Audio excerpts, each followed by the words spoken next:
তাই বন্ধুরা কোনো বিপদ থেকে যদি মুক্তি আর পেতে কোনো চাও, সমস্যা থেকে যদি তোমরা মুক্তি পেতে চাও, আমাদের এই ওয়াজটি অবশ্যই গাইস একবার শুনে যাও, তাহলে কিন্তু সত্যি গাইস তোমাদের সব বিপদের থেকে কিন্তু তোমরা অবশ্যই গাইস মুক্তি পাবেই। একদম। আর আজকের ভিডিওটা কিন্তু টোটালি তাদের জন্য যারা অবশ্যই। এই সমস্যার সম্মুখীন। তো চলো সবার প্রথমে তোমাদের কাছে টাইটেলটা আমরা জানিয়ে দিই। অবশ্যই গাইস।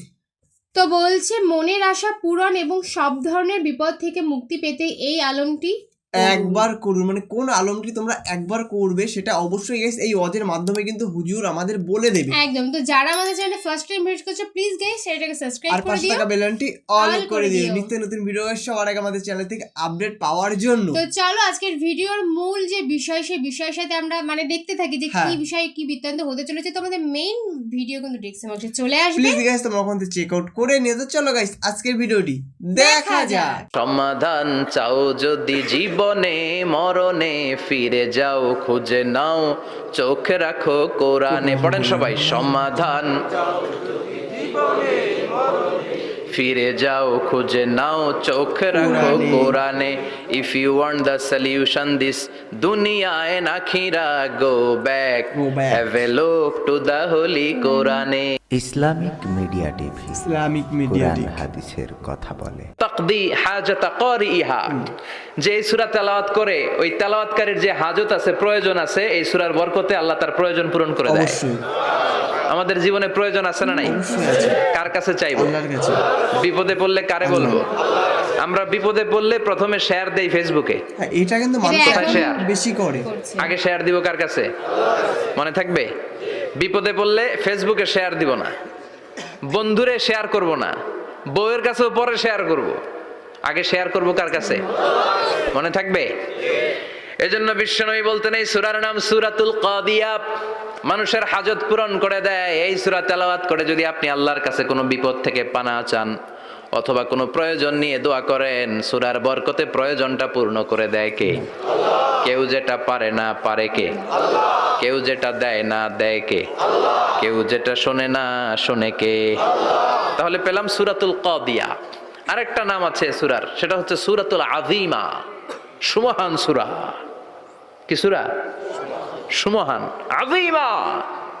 এই আযীম আর আযীমা এই শব্দ দুইটা অনেক দামি, আল্লাহ যে কোনো জায়গায় ব্যবহার করেন নাই।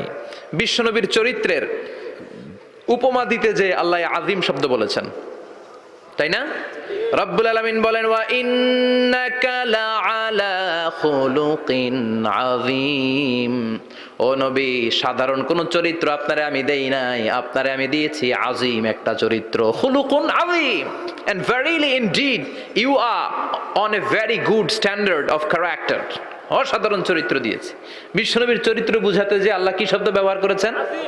কথা বলে না, তাফসীর শিখে যেতে হবে। কোন শব্দ ব্যবহার করেছেন? আযীম। আবার আল্লাহ নিজের পরিচয় দিতে যে আযীম বলেছেন, ওয়ালা ইয়াউদুহু হিফযুহুমা ওয়া হুয়াল আলিয়্যুল আযীম। সুবহানাল্লাহ। আকাশ জমিনের নিয়ন্ত্রণ করতে যে আল্লাহ কখনো ক্লান্ত হয় নাকি? কারণ তিনি হচ্ছেন আল আলিয়্যুল আযীম। আল্লাহু আকবার। তার মানে নবীর চরিত্রের ক্ষেত্রে আযীম, আল্লাহর নিজের সত্তার ক্ষেত্রে আল্লাহ বললেন আযীম। আবার বললেন কিয়ামতের দিন গোটা পৃথিবীটারে আমি নাড়িয়ে দেব, গোটা পৃথিবীতে একটা আমি ভূমিকম্প দিব। এই কথাও কোরআনে আছে না নাই? ইযা জুলজিলাতিল আরদু জিলজালাহা আল কারিয়াতু মাল কারিয়া, পুরো পৃথিবী কাঁপিয়ে দিব। এই কাঁপাকাঁপিটা ওই দিনের ভূমিকম্পটা কি অন্যান্য সময়ের ভূমিকম্পের মতো হবে? এই ভূমিকম্পকে আল্লাহ বলেছেন আযীম। ইন্না জালজালাতা সাআতি লা শাইউন আযীম। সেদিনের ভূমিকম্প সাধারণ কোনো আর্থকোয়েক নয়, সাধারণ ভাইব্রেশন না, এটা আযীম। আবার আল্লাহ কোরআনকেও আযীম বলেছেন, ওয়ালাকাদ আতাইনাকা সাবআম মিনাল মাসানি ওয়াল কুরআনাল আযীম। ও নবী, আমি আপনারে নিত্য পাঠনীয় সপ্তবাক্য সূরাতুল ফাতিহা দিয়েছি, সাথে সাথে কোরআনে আযীম দান করেছি। সুবহানাল্লাহ। তার মানে কোরআনের ক্ষেত্রে আযীম, কিয়ামতের ভূমিকম্প এটা আযীম, আল্লাহ নিজেও আযীম, বিশ্বনবীর চরিত্র আবার এই সূরাটাও যেহেতু দামি, এজন্য এই সূরার নাম সূরাতুল আযীমা, সূরাতুল সুমহান সূরা। এটা যেন তেন সূরা নয়, এটা তো কোরআনের কলব। কলব ছাড়া মানুষ বাঁচে? হার্ট ফাউন্ডেশনে যেয়ে দেখবেন মানুষের কি অবস্থা। হৃদরোগ, হৃদয় যার নষ্ট তার যে কত কষ্ট। এই যে কি পরানো লাগে এখন, রিং পরায়, এনজিওগ্রাম, এনজিওপ্লাস্টি করে আর্টারি ব্লক করে ফেলে। চর্বি, এত চর্বি আমরা খাই, এত গরুর গোশত আমরা খাই। মনে রাখবেন, যেই প্রাণীর পা বেশি ওইটার ভিতরে কোলেস্টেরল বেশি। মাছের কয় পা? হ্যাঁ, নাই, এখানে নাই, মাছের পাটা নাই, কোলেস্টেরল নাই। মুরগির কয় পা? জোরে বলতে হবে। তার মানে কিছু কোলেস্টেরল আছে না নাই? গরুর কয় পা? কোলেস্টেরল বেশি না কম? এইবার কোন চিংড়ির কয় পা? সবচেয়ে বেশি কোলেস্টেরল কন্টেইন করে শ্রিম্প, প্রন, চিংড়ি। এজন্য এগুলো কম খাইতে হবে। তবে 40-এর আগে যারা আছেন ধুমায়া খান, 40-এর পরে এই যে মাটন, ল্যাম্প, ছাগলের গোশ, খাসির গোশ, চিংড়ি, এগুলো আপনার ডায়েট থেকে বাদ দিয়ে দিতে হবে। বুঝতে পেরেছেন? এজন্য এই সূরাটা যেন তেন সূরা নয়, এটা তো কোরআনের কলিজা, হার্ট, হৃদয়। এজন্য সূরাটা সূরাতুল আযীমা। সুবহানাল্লাহ পড়েন। তার মানে 1 নম্বরে পেলাম সূরাতুল কাদিয়াহ, 2 নম্বরে পেলাম সূরাতুল আযীমা, 3 নম্বরে সূরার আরেক নাম হলো সূরাতুল মুইম্মা। সূরাতুল মুইম্মা। মুইম্মার 2 অর্থ। এক অর্থ হচ্ছে এটার বরকতটা আম, সবার জন্য, যেই পড়ে সেই বরকত পায়, এজন্য মুইম্মা। আবার মুইম্মার আরেক অর্থ হচ্ছে যেই সূরা শত্রুকে অন্ধ করে দেয়। কি করে দেয়? এই সূরার প্রথম 9টা আয়াত যদি বিপদে পড়ে, শত্রুর কবলে পড়ে আপনি তেলাওয়াত করেন, শত্রুর চোখটারে অন্ধ করে দিবে কে? আল্লাহ। বিশ্বনবী মক্কা থেকে যখন মদিনায় যায়, হিজরতের সময় বিশ্বনবী সূরাতুল ইয়াসিনের প্রথম 9টা আয়াত তেলাওয়াত করলেন। তেলাওয়াত করে আল্লাহর নাম নিয়ে ঘর থেকে বের হলেন। আশেপাশে কাফেররা ঘুরে কিন্তু বিশ্বনবীরে দেখে না, সবাই খালি এরকম এরকম করে, ডানে বায়ে হাতায় বিশ্বনবীর সামনে দিয়ে যায়, কিন্তু কাফেরদের চোখ অন্ধ করে দিয়েছে কে? এজন্য কোরআন তেলাওয়াত করলে কাফেরদের চোখকে অন্ধ বানায় দেয় কে? এজন্য সূরার একটা নাম হচ্ছে সূরাতুল মুইম্মা। কি নাম? অন্ধ করে দেয়। তাফসিরে কুরতুবীর মুসান্নিফ ইমাম আল কুরতুবী, উনাকে জালিম বাদশা বন্দী করেছিল। ওনার তাফসিরে এসেছে উনি শক্তিশালী লোক ছিলেন, জেলখানা ভেঙে বাঁচার জন্য দিছে দৌড়। উনারেও ধরার জন্য জালিম বাদশার সৈনিকেরা ঘোড়া নিয়ে রওনা হয়েছে। উনিও দৌড়ায়, ঘোড়াও পেছন থেকে আসে। ওমিয়া মানুষ কি ঘোড়ার দৌড়ের সাথে পারে? উনি হাঁটতে হাঁটতে হয়রান হয়ে এক বালুর ময়দানে যে ধপাস করে পড়েছেন। ওরাও ঘোড়া দিয়ে এসে নেমেছে, কিন্তু আজীব তামাশা, উনি বালুতে ধপাস করে পড়েই সূরাতুল ইয়াসিনের প্রথম 9 আয়াত তেলাওয়াত করতে শুরু করেছেন। ওরা নিচে নেমে ডানে বায়ে সামনে পিছনে খালি খুঁজে, কিন্তু দেখে না, সামনে কিন্তু বসা। ওদের চোখটার অন্ধ করে দিছে কে? বিশ্বাস হয়? ঈমান হয়? এজন্য বিপদে পড়লে সূরাতুল ইয়াসিনের প্রথম 9 আয়াত পড়তে রাজি আছেন? আল্লাহ তুমি তৌফিক দাও। আরো জোরে পড়েন আমিন। এজন্য আল্লাহ চমৎকার ভাবে এই সূরাটা শুরু করে দিলেন। 2টা কাটা অক্ষর দিয়ে আল্লাহ বললেন ইয়াসিন ওয়াল কুরআনিল হাকীম ইন্নাকা লামিনাল মুরসালিন আলা সিরাতিম মুস্তাকিম। পড়েন সুবহানাল্লাহ। ইয়াসিন সূরাটা শুরু করলেন কি দিয়ে? এটা কি কোনো বাক্য? এটা কি কোনো শব্দ? এটা কি অক্ষর? 2টা। প্রথম অক্ষরের নাম, দ্বিতীয়টা আওয়াজ করে বলেন, প্রথম অক্ষরটার নাম, দ্বিতীয়টা। খুব চমৎকার না? বাক্য দিয়ে এই সূরাটা শুরু করে নাই। যেমন ইযা জুলজিলাতিল আরদু জিলজালাহা, এই সূরার প্রথম আয়াত, এটা একটা বাক্য না? জি। আচ্ছা। ওয়াদ-দুহা ওয়াল-লাইলি ইযা সাজা, বাক্য না? জি। কিন্তু ইয়াসিন এটা কি কোনো বাক্য? এটা কি কোনো শব্দ? না, এটা কাটা 2টা অক্ষর। সুবহানাল্লাহ পড়েন। আল্লাহ 114টা সূরার প্রায় 29টা সূরা এরকম কাটা কাটা অক্ষর দিয়ে শুরু করেছেন। সুবহানাল্লাহ নাই? এই 29টা সূরা কখন আল্লাহ একটা অক্ষর দিয়ে শুরু করেছেন, কখনো 2টা অক্ষর দিয়ে, কখনো 3টা দিয়ে, কখনো 4টা দিয়ে, কখনো 5টা দিয়ে।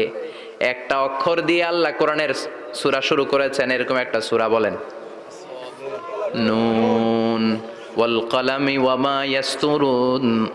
নুন, নুন দিয়ে সূরা শুরু হয়ে গেছে। তারপরে কফ, এক অক্ষর দিয়ে সূরা শুরু হয়ে গেছে। সুবহানাল্লাহ পড়েন। সুবহানাল্লাহ। এবার বলেন 2 অক্ষর দিয়ে সূরা শুরু হয়েছে এরকম সূরা বলেন। আমিন। এত দূরে যান কেন? এটা আছে না নাই? ইয়াসিন। সুবহানাল্লাহ পড়েন। ইয়াসিন 2 অক্ষর দিয়ে, তারপরে হামিম, এবার 3 অক্ষর দিয়ে আল্লাহ সূরা শুরু করছেন এরকম আলিফ লাম তাসিন মিম, আল্লাহু আকবার। আবার 4টা অক্ষর দিয়ে সূরা শুরু হয়েছে এরকম আছে না নাই? হাফেজ সাহেব কোন? আলিফ লাম মিম র, আলিফ লাম মিম সদ আছে না নাই? আবার 5টা কাটা অক্ষর দিয়ে সূরা শুরু হয়েছে এরকম সূরাও আছে না নাই? সূরা মারিয়ামের শুরুতে কি আছে? কাফ হা ইয়া আইন সদ, সুবহানাল্লাহ পড়েন। এরকম প্রায় 29টা সূরা আল্লাহ কাটা কাটা অক্ষর দিয়ে শুরু করেছেন, কোনো বাক্য দিয়ে নয়, কোনো শব্দ দিয়ে নয়, কি দিয়ে? হারফ দিয়ে। হারফ, এই হারফগুলোরে বলে হুরুফ আত-তাহাজ্জি বা হুরুফ আল মুকাত্তাআত, কাটা কাটা অক্ষর। মনে রাখবেন কোরআনের আয়াতগুলো 2 ভাগে বিভক্ত, একটা মুহকাম একটা মুতাশাবিহ। মুহকাম মানে যেগুলোর অর্থ আমরা জানি, যেগুলোর ব্যাখ্যা আমরা জানি, যেটার ইন্টারপ্রিটেশন এক্সপ্লেনেশন আমাদের জানা আছে। আর মুতাশাবিহ আমরা অর্থ জানি না, আমরা ব্যাখ্যা জানি না, এটা দিয়ে আসলে কি বুঝাইছে আমরা কেউ জানে না। জানে একজন, চিল্লায় বলেন তিনি কে? আল্লাহ বলেন ওয়া ইন কুনতুম ফি রাইবিম মিম্মা নাযালনা আলা আবদিনা ফাআতু বিসূরাতিন মিন মিসলিহি ওয়াদউ শুহাদাআকুম মিন দুনিল্লাহি ইন কুনতুম সাদিকিন।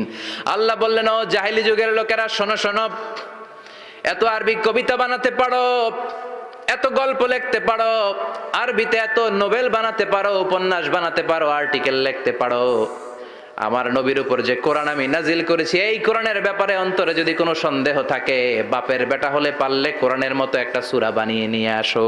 পারছে? কিয়ামত পর্যন্ত কেউ পারবে? বিশ্বনবী যেই জামানাতে এসেছিলেন ওই জামানায় আরবি ভাষা সাহিত্যের উৎকর্ষতা সাধিত হয়েছিল।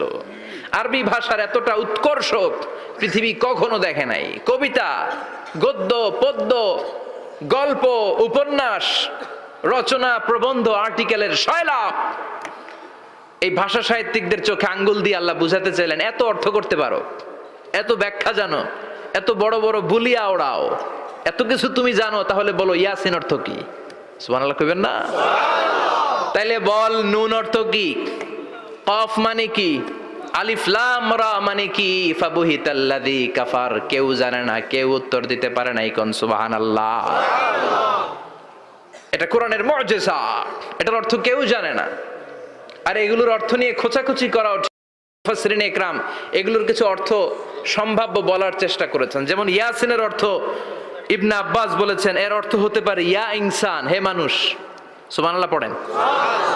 কেউ কেউ বলেছে এটার অর্থ হতে পারে ইয়া সাইয়্যিদ আল মুরসালিন। কেউ কেউ বলেছেন ইয়াসিন হতে পারে ইসমুল্লাহ, আল্লাহর নাম। কেউ বলেছেন এটা হতে পারে ইসমুন লিন নবী, বিশ্ব নবীর নাম। আবার কেউ কেউ বলেছেন ইয়াসিন হতে পারে এই কোরআনে কারিমের একটা নাম। কোন সুবহানাল্লাহ।